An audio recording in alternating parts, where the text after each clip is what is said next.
Hey listeners, it's Toby, your host of this Nigerian Life podcast. I'm taking a little detour from my solo thoughts to bring you a special series that I call What Makes You Tick. I recorded these conversations in the summer of 2025 simply to understand the people in my life a bit more deeply and to explore what kind of stories we had around us. And what I discovered is that there are remarkable stories all around. We just have to be curious enough to notice them. And so, in honor of these women and in honor of Women's History Month this March, I'm sharing some of these stories with you. The stories of womanhood in different forms.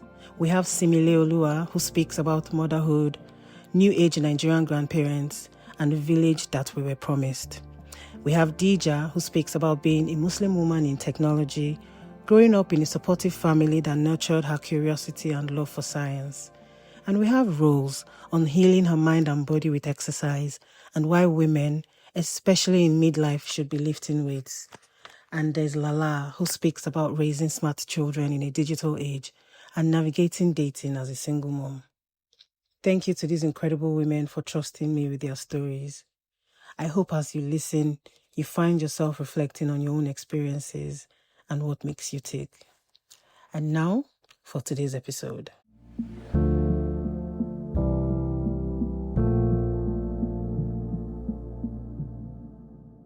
Hi Toby, how you doing? I'm good. How are you feeling?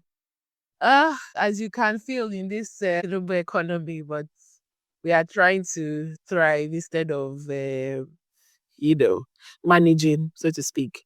I feel you. I was talking to a friend yesterday and she said the same thing that as Nigerians, so many things piss us off, that there's no joy, blah, blah, blah.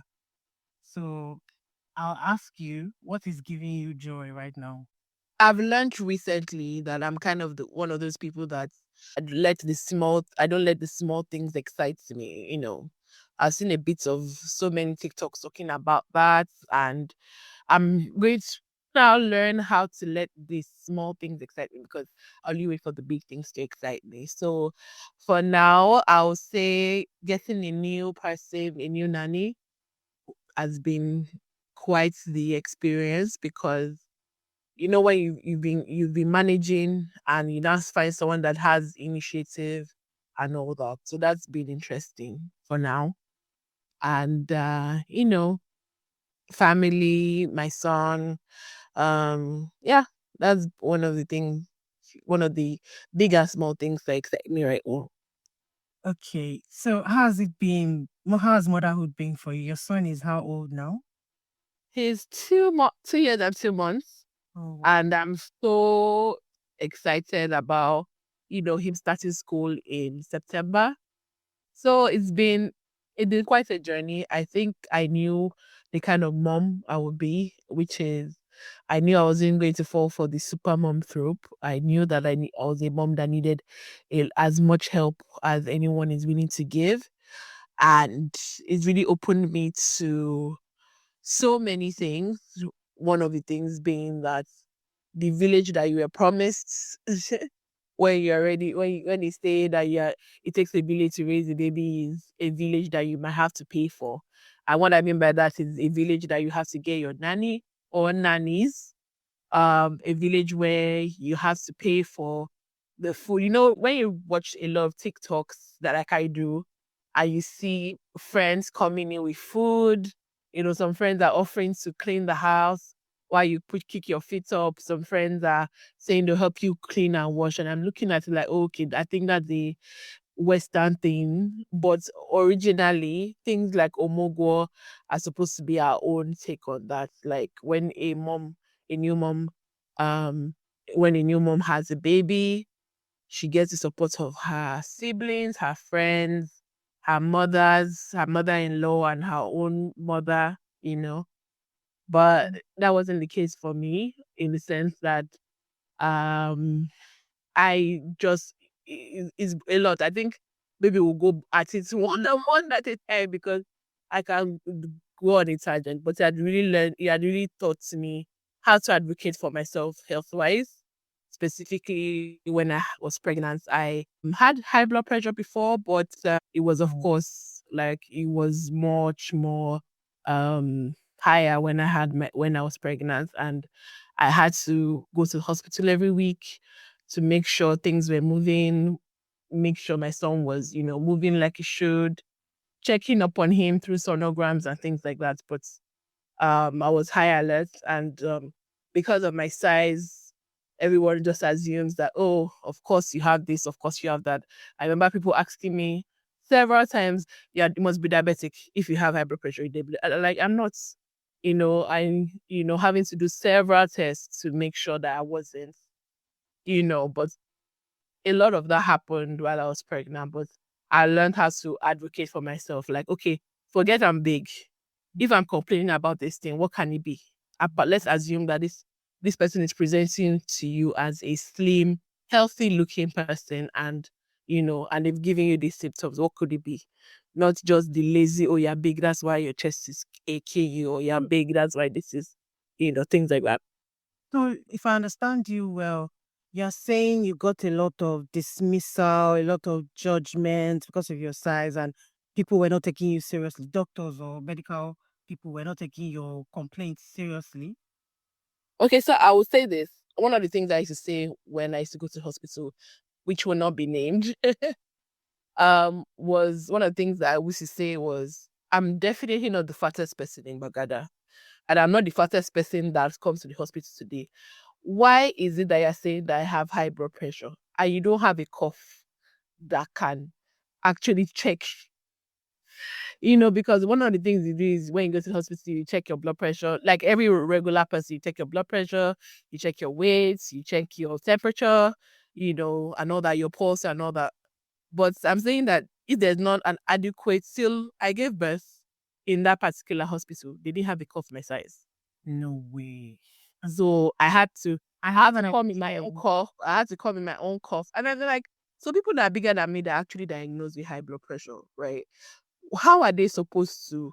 You say you're a specialist hospital, you say that it's a private hospital, you're so expensive and so and so to get in, but you don't have the basic. I mean, if you want, okay, everybody will say, oh, well, lose weight. And like, okay, before I get there, it's a destination, right? Before I get there, am I not allowed to have a cough my size to make sure that, okay, my meds are working, or they need to, update, or they need to keep on checking. So they just kept giving us false numbers and all that. It was basically on a God that your hand I did kind of situation. But those are one of the things that you see. And I always say that before I have another baby, I must lose at least 70 kg, so that I would properly diagnose. I will have more attention on me, because I remember someone telling me the first time I had an episode that made me realize that my blood pressure was higher, that I was pregnant. The person said, by God's grace, maybe you can endure and make 28 weeks. That's the best.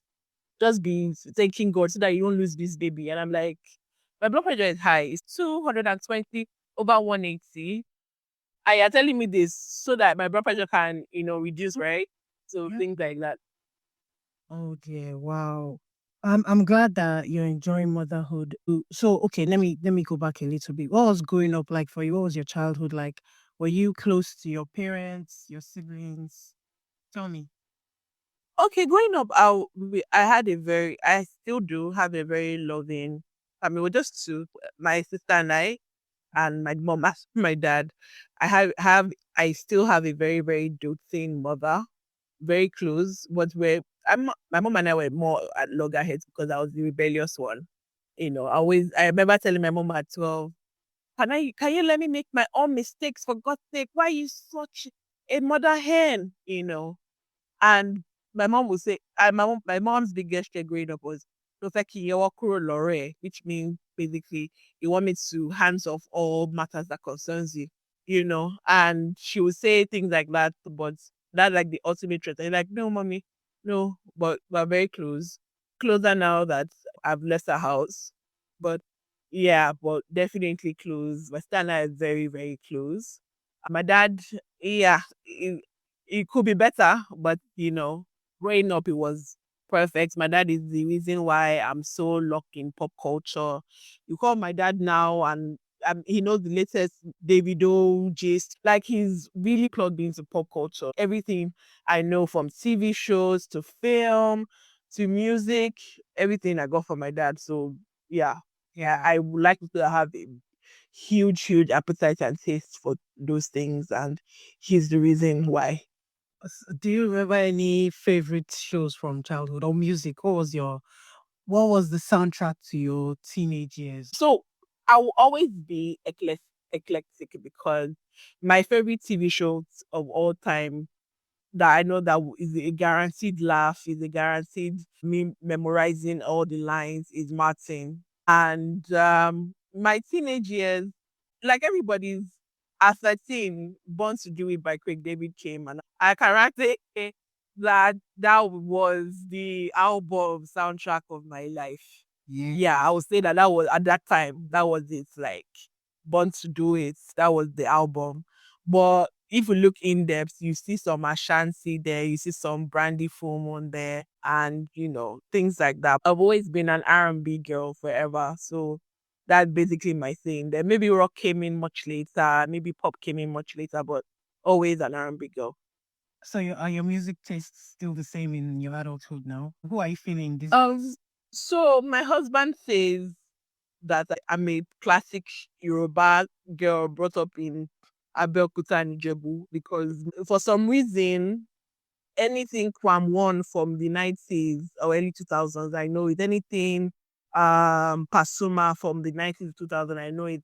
Like I'm wondering, like, how can you be listening to this song right now and you know consolidation comes on and I'm saying every word. I'm like, well, NC Abeokuta had like I think for most people, TV came on like 4, 5 p.m. in the evening, right?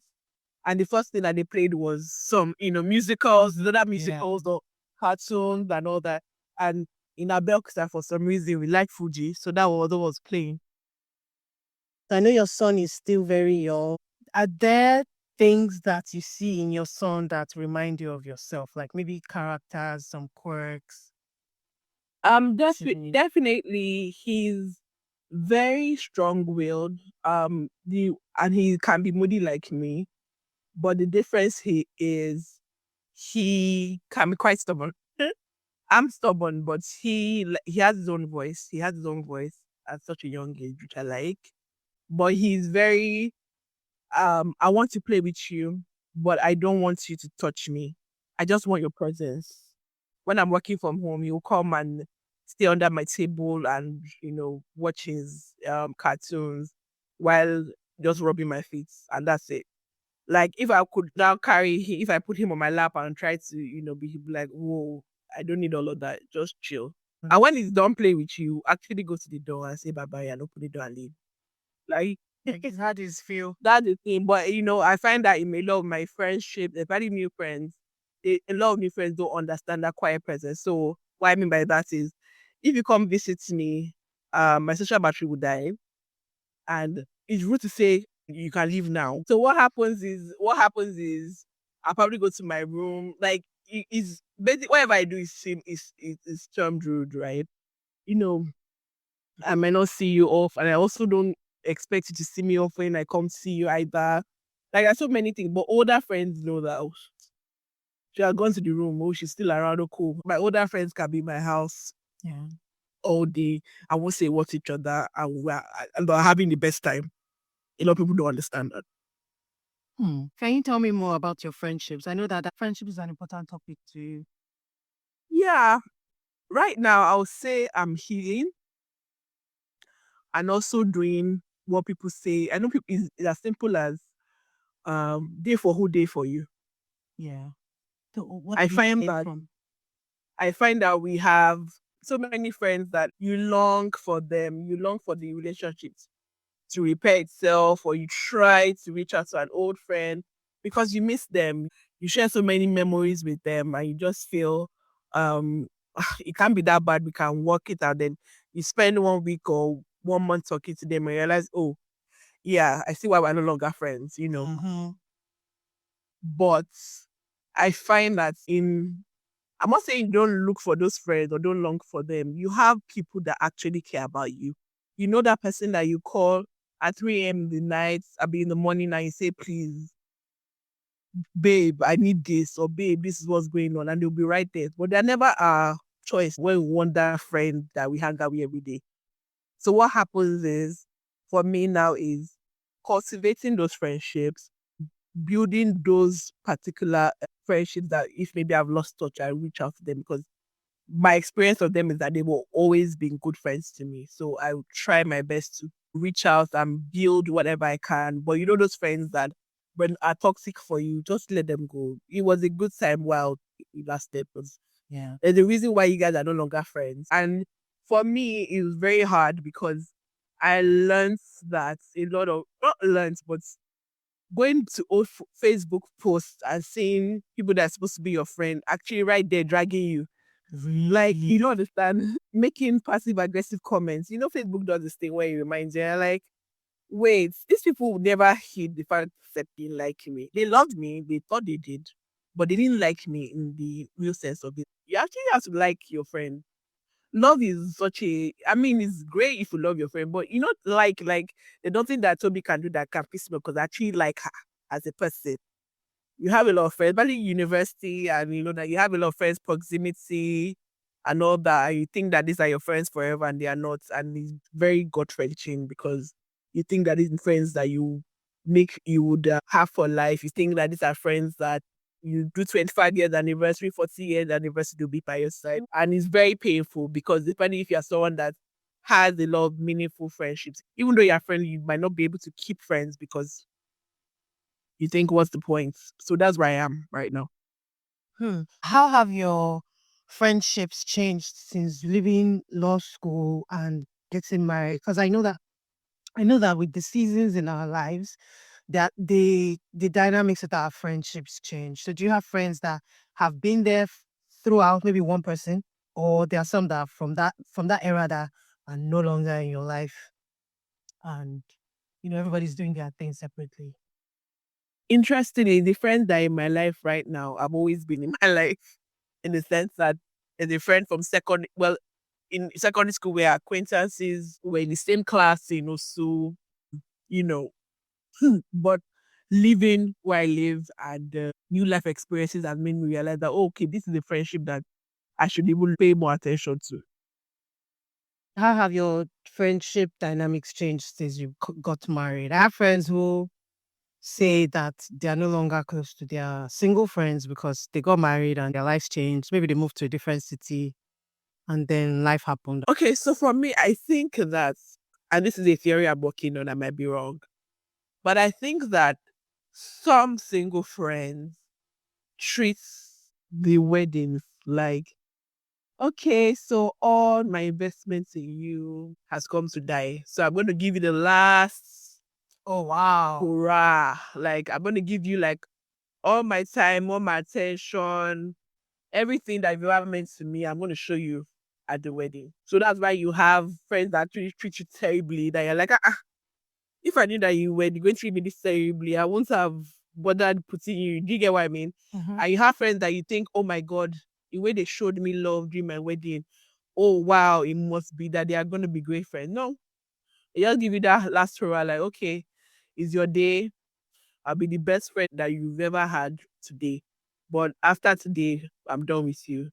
Now you have to claw back all this goodwill by being intentional. And what I find is that you escorted your friend to now her boyfriend has become her husband's Fun, yeah. house. But you're forgetting that, I mean, he's not a stranger, but you've known her longer. Mm-hmm. Yeah. So this is the time where you won't need to be a menace, you need to be a bother, so to speak. This is the time where you need to keep checking in. Are you good? All that. But what happens is that culturally we say, oh, they just got married, leave them alone. I find that very strange. But also, I think I can see it from both sides. As somebody who is single herself, and I have friends who are married, I'll say maybe distance. I didn't have to experience that being away from my friend because she's now married and all. I can easily say, oh, it's distance and everything. But there's always this sense of, oh, this woman just got married. She wants to focus on her husband. And it's like an unspoken rule Yes, the single friends say give them space, let them, bond and grow in the beginning of their marriage. But also you get this energy from your friend that is like, I don't really want you here. We don't have things in common anymore. What do you think about that?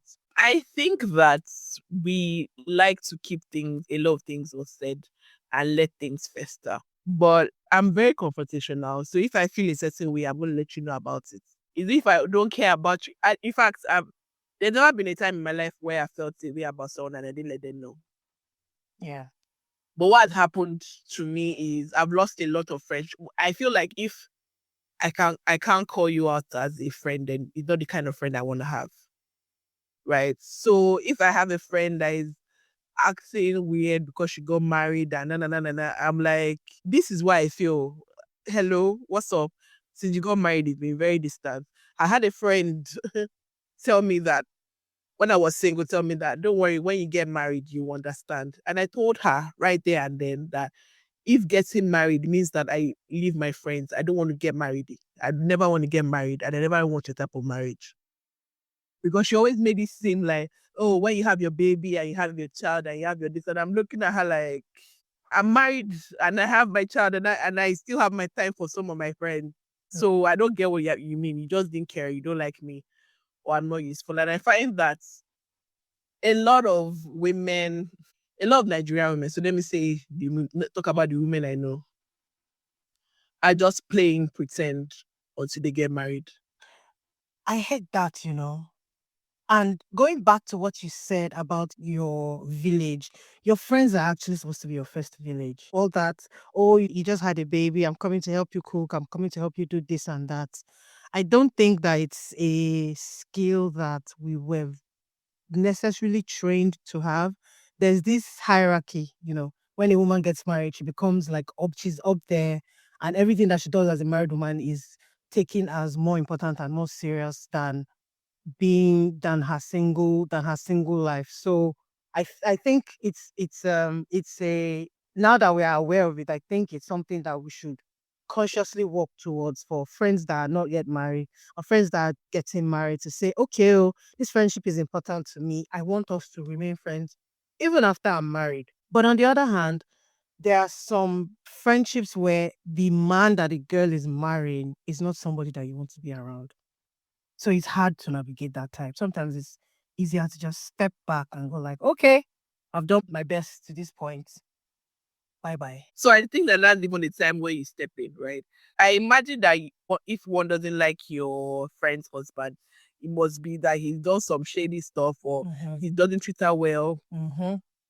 or there's something about him that you've seen him out with boys that you're like, this is my friend's husband. What is he doing here, right? So I think about it this way. So if your friend had an enemy as her husband, is that not the best time for you to even step in to show that he has people that care about her? It is. You're right. It is. So I always see it that way. Then also when it comes to single friends and married friends, I find that the bulk of keeping in touch is always on the single women, and Yes. you do that the kind of friendship that you don't want anyway. Don't want that. No. It's just Because there's a place for women. There's nobody that will love you like your girls. absolutely. Husband love is amazing. It's great. It's so nice. There's even without being crass, there's some form of release to show how much you love each other, right? Yeah. But your female friendships enrich you. They make you better. They call you out. They reshape you more than a man ever would. Yeah. Yeah, even a better wife, a better mother when you have a rich female friendships. There are people that imagine you being a menace to your child and your friend comes to visit you and like, Simi, you're a bit too rough, okay. I think you need to, it's only your friend that can tell you. If your husband tells you that you can sulk and, you know, maybe withhold sex for 1 day or 2 days, I know, of course, he will beg you and he say you're sorry. But your friend will be like, oh, you're not talking to me now. I've told you what I want to tell you. I'll call you next week. There's something about healthy female friendships that can, no romance, no form of romance can ever fail. I don't care how great your husband is. And I feel because women are so conditioned to to seeing very bad female friendships. You don't see the importance because like that's when I have a friend now. She'll try to pull up on my husband. There's this TikTok trend that someone will say, I'm terrible at paraphrasing, but someone will say something like, I don't know who gave you friendship PTSD, but you can give me food without having any form of protein in it and I'll eat it. Don't worry. So that was the thing. I don't know who gave you PTSD, but I won't do this to you, something like that. So Yeah. a lot of people have friendship PTSD and it's insane. I have it too. It's insane. For instance, you can't be a new friend to me and I'll be close to you. I'm sorry. It will take a while. It will take me at least 2, 3 years for me to even see you as someone I can talk to about mundane stuff. I think I see why. It takes time to build. I'm not seeing you now and telling you something I want anybody to know. Nope. Yeah, yeah. You also have to be careful. Somebody who is new in your life, you have to give them time because it takes a while for people to start showing their true colors, for them to get comfortable and show who they truly are to you, for you to know, okay, well, this person has been consistent in their goodness, so I'm willing to meet them at this point and maybe trust them a little so that we can build this bridge. So for me to be, I find that I'm an acquired taste, right? And I'm very self-aware of that fact. So when someone is really like, oh my God, Simi is the greatest, Simi is nice, I'm not a nice person. I'm kind, but I'm not nice. I appear friendly, but I'm actually not, you know. And you have people like, oh my God. I'm like, you like the idea of me. You don't like me. Because all these things that you're saying that you like about me are things that I'm showing you. To like me is to know who I really am. And it's just a very vicious cycle for me because am I really going to show who I really am? No. So it's just a very dicey thing for me. That's why I find that I'm better off going back to old friends that know the real me. And I'm not like I'm trying to pretend to be someone different, but I'm actually very quiet and very reserved. And I would say quiet because once I discovered what social battery was, I knew exactly that this applies to me. It could be my idea, it could be my party, and I'm done. My wedding, I was done. Like I wanted to go back to the hotel room as soon as the vows were done. Like if you had told me there's an option to actually sleep after the vows, Yeah. yeah, I would. I know like I'm angry, like I'm having the best time, but I'm like, okay, the best time has to come soon and then I have to go right now. Right now, there's a lot of 90s inspired trends that are coming back in fashion, even in music and all of that. Are there any particular trends that you like that you're happy to see return? And is there any that you're like, nope, I'm not doing this. I'm absolutely not doing this. That era ended a long time ago. I let it die where it is. Oh my God. You know this Y2K dressing that's a certain generation is so obsessed about, right? I don't think they realized that we were making fashion in the most mundane things, something different by doing a monostrap, cutting pair of jeans to make feather pushers. Just tying a bandana on a bad hair day and putting on some lip gloss and your eyebrows and going for a party just to improvise. And they really think that it's such a big fashion statement that they look homeless. It was there and it was basically folding the other sleeve of your top to make a monostrap and pin it on the. I mean, sure, that's how fashion is, but it wasn't this revolutionary time like the 90s, I mean the 60s or the 70s that it was so great. I think Y2K fashion is kind of lazy. But I guess that's what they aspire to because that's what they saw their big sisters, aunties doing, and they just thought, oh, when I get to this age, I'm gonna, but it doesn't look good. So it's an absolute no for you on the Y2K fashion. Yeah. And Y2K parties and things like that. I think the worst part for me is the thin eyebrows. Have you seen that? The thin eyebrows, bleached eyebrows. I have a picture. I hope that maybe after this episode I can't whatever maybe stitch it somewhere, maybe if you do social media. It didn't look good, but I guess it was fashionable at the time, but it doesn't look good on anyone. Or at least the way they are doing it. Is either you commit to a thin eyebrow, a person that I love watching her makeup videos. It's not a big TikTok person, but she's YTK Baby, basically, that's her name. And she's committed to that bringing in the old and the new with her makeup, and I think she's phenomenal. So yeah, I mean, if you're gonna do thin eyebrows, commit to it. Yeah, no, does it work? I don't like the look as well. Okay. So you had talked about modern grandparents. You said you had thoughts on new age grandparents. As I suppose that comes from your experience with your son now. Tell me what you mean by that. I will first say this: I love my moms, my mother-in-law, and my mom, right? And one of the things that I find, and it's not just me, is I did a little mini investigation amongst people that had children my age or slightly older and how their moms were. So I find that people that their moms are not educated, I would say not educated, but they are more like not the conventional career mom, or say traditional Nigerian women are the ones that actually take care of you. You see, the modern career woman, they are not doing shit. I'm sorry. I don't, it's not, they're not doing it. So a deeper investigation is I found that they had their moms helping them. They had their siblings living with them. So they never really had to do the new mom thing on their own. So they don't know how to help a new mom.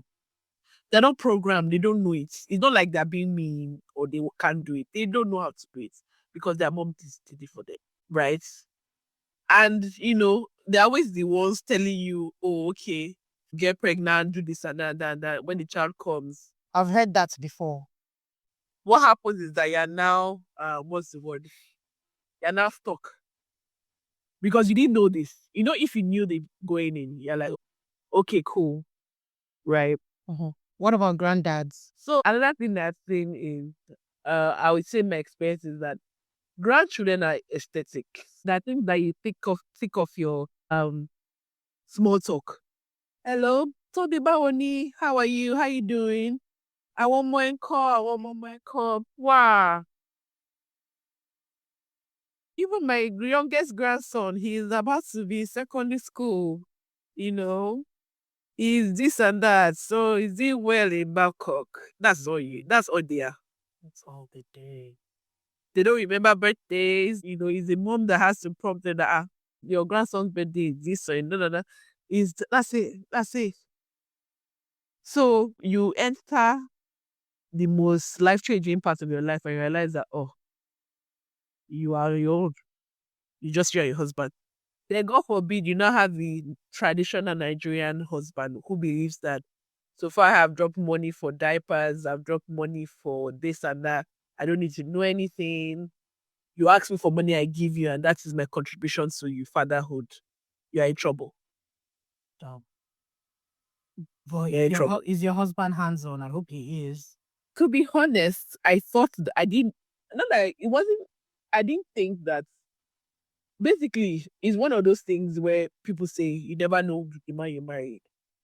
But people don't talk about the good part of that. So they always say, I thought I married such a good man and he ended up being bad. I didn't think I married a bad man, but I didn't think that marry someone that was going to be a hands-on dad. Not like all things show that you'll be like at hand. When I mean hands-on, I slept all through my postpartum. Mm. I did not for once do a all nighter. You know when they say babies cry Yeah. and you have to make, I don't know what that means. Not only did he do it, like he didn't do it like, so there's a thing Nigerian men do, especially the so-called modern man. They will say, oh, they're helping you. Did I help you with the children? They're helping babysit.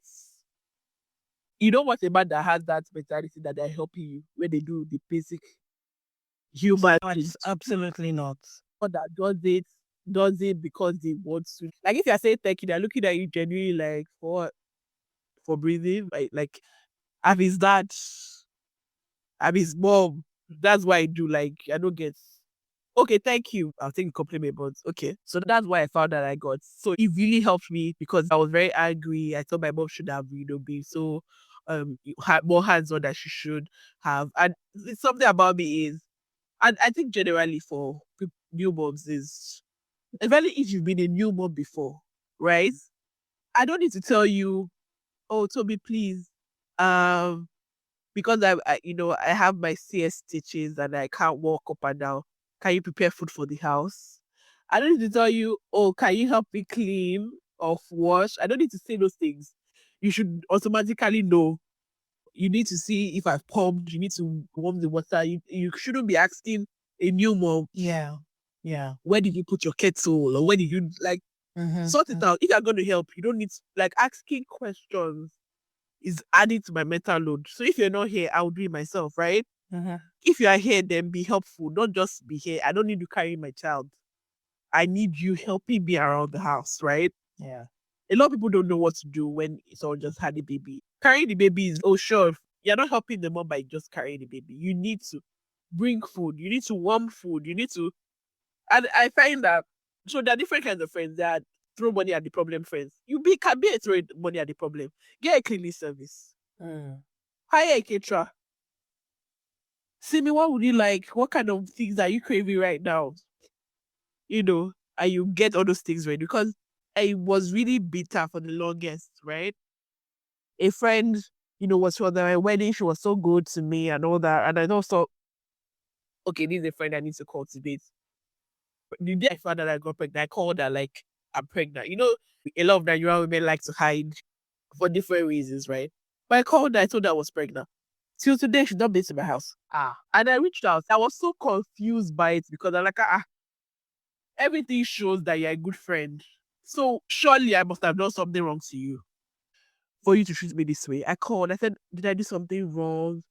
Are you okay? Are you going through something? Even as pregnant as I was having a crazy time being pregnant, I still reached out.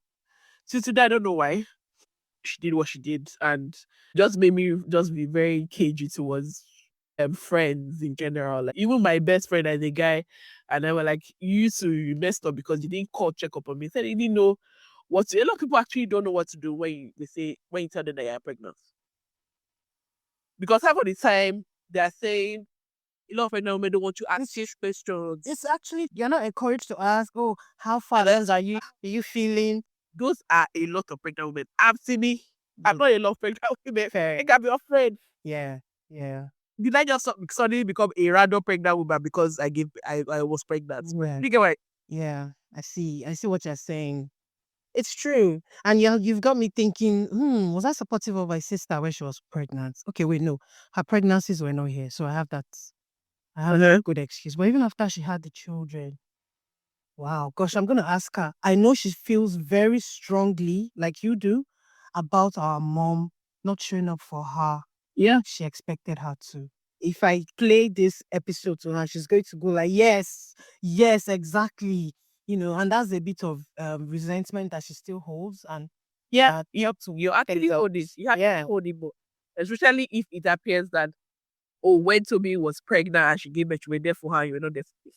3 children. Oh, see me, my sister has 3 children. Right now, because I know that I did my health up, I did my village around me. I cannot just rush and just get pregnant like that. I need structure the place. Yes. Bobo has to be in school. He has to have his own routine before I can say, okay, maybe it's okay to come into the picture. Mm.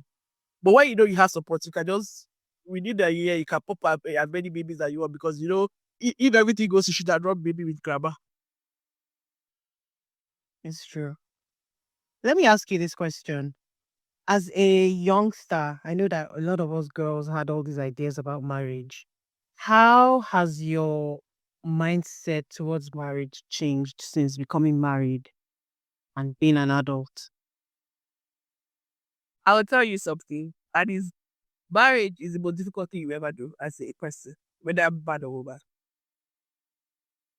Is more difficult than, okay, let me rephrase. A good marriage, let me put it that way, will test you. And people always say this thing where you have to go and heal before you get married. You have to go and deal. There's nothing that will try you more than marriage. It will really try you. Picture a child that you told, don't touch that thing. And the child looking at you like, that child is never going to stop touching that thing. And they're going to stare you down in the face. Like, are you going to spank me? Are you like going to be in a fight or flight mode, but still touching that thing? That's marriage. So when you hurt the most is when marriage is going to touch you. And if you don't handle it, I don't think that we can honestly say you heal before marriage, but you have to be aware of your triggers. Your partner too has to be aware of your triggers. So you can now both navigate towards it. I'll give you an example. My husband, uh, I would say he's the only boy and he feels like he deserved a lot of pampering that only boys get, but he never got it. So he felt like his sisters were treated better than he was and all that. So it could be let's say maybe a school bag was given to his sister because I'm just paraphrasing now, because oh she needed it more, things like that. So my husband is very particular about his things. There's some people that are like that. Yeah, absolutely. Yeah. There are some people that are like that. They on the other hand, if I have it, it's yours. So if I go to the fridge and say, oh, someone has taken my favorite chocolate, for instance, baby, took the okay, cool. I'm not angry, I'm cool with this. I bought it because of us now. That's why it's in the fridge. If you get what I mean. You can't touch my husband's things. Those things can decay in the fridge. It can be there for years. For you to touch it, I have to call him. Even if he's not around, I have to call him and be like, hello, babe, that biscuit that is in the fridge, can I take it? I'm dead serious. That is it. I have to actually say that. And I'm like, yo, why that story? Like, she took it, I be like, it's our fridge. So if it's there, it's because you want us to have it. It's a trigger from growing up. He wants to be able to have control of, this is my thing. Nobody's touching it. Nobody's coming to, you know, make me feel like I don't deserve this. It's my thing. Just little things. And that's even just the surface. Like, that's where where your partner is fighting with you over something. People like you just said, I can't, like, you're like, wait, is this me? You have to be able to know which one is you and which one is directed at is because it's triggered the things that you are doing this. So sometimes I will say something like, I don't think it's me upset with you. I'm sorry something else, but I'm sorry if this made you feel this way. You know. But being able to say that, and for instance, myself, I know how to say something that will hurt you. I will tell you the thing that would make you cry. I find that. But that thing that you think that is hidden, that because we are lovers or we are friends, I'll say it. Just to like win that point. And I find that in marriage, you don't do that. It could be at the tip of your mouth, you could be taking it, but you must not say it. Because it's going to hurt the person. I could say so much, but what I'll say is you are going to work hard. It's like riding a paddle boat. You literally have to, for it to stay afloat, you both have to be paddling. You have to be paddling. Seriously. Because you cannot for once say, eh, nothing to me know that I'm going through this right now. I just lost my job. Of course I'm going to be depressed. Of course some things are going to fall down. No. As you're finishing your pity party, oh, okay, they want it too, okay. You have to put it aside a little bit and talk to the person and, you know, socialize with your partner before you're going to go back to your pity party. You have to stop in spite of yourself and be like, someone else is my responsibility now and I have to come out of myself to be with this person. That is what marriage is. If you are a single person, you can even decide to relocate. Yeah. That's the difference between men and women. Women will keep their happiness aside for a man, but a man will keep his woman aside for his happiness. It's true. I'm trying not to generalize. I hope my man is not like that, but the truth of the matter is they choose themselves. Themselves well. You know, they choose themselves first. So, what would you advise to people that are looking forward to getting married? I would say a lot of people don't look in the mirror. A lot of people are not honest with themselves. So if you're not honest with yourself, how do you expect a random person to be honest with you? A random person you met a year, 2 years to be honest with you? Why do you want to get married? That's the first thing. But you think about it. Exactly. What's the best case scenario in the next 5 years? I never get married or I'm not married. What do I see for myself for that? Because if you are looking at marriage that, okay, I'm meant to get married now, you're taking a box. You imagine taking a box and saying, okay, I should get married now. Then you meet someone that you're like, okay, let's get married. And he's stressing you and giving you marriage. So you're like, who is this one? So I don't think, I mean, love is great, but I think that you have to like the person that you want to marry. 100%. Yeah. I find that when people say you can like someone that you don't love and they don't understand what that is, you have someone that you love them so much. Okay, you love your dad so much, but you hate that he's such a misogynistic person. You hate that you don't like him, you don't like his character. He has bad character, like they will say. Gets obsessed, so you love him, but on the day to day, you can understand why his wife does not fuck with him. Yeah. You now buy someone like that. Of course, after some time, we think that love. I mean, after some time, that love is just going to fade away, and you actually now see the monster you go married to. Wow. So, like the person, of course, discuss about finances. Another thing that seems that has been weighing his head is if you 100% as a woman believes that your husband should provide 80%. Yeah. In the sense that he's the one paying big bills, he's paying school fees, Mm. be honest about it. Don't try to be 50-50 with anybody if you know that that's not what we really are about. Another thing is what also comes with having a provider person is if he's not a kind person. I would say a lot of providers are not kind. True. So what happens is you are going to let go of your say in a lot of things. And you have to be fine with that. Every choice that you make, you have to be fine with what comes with it.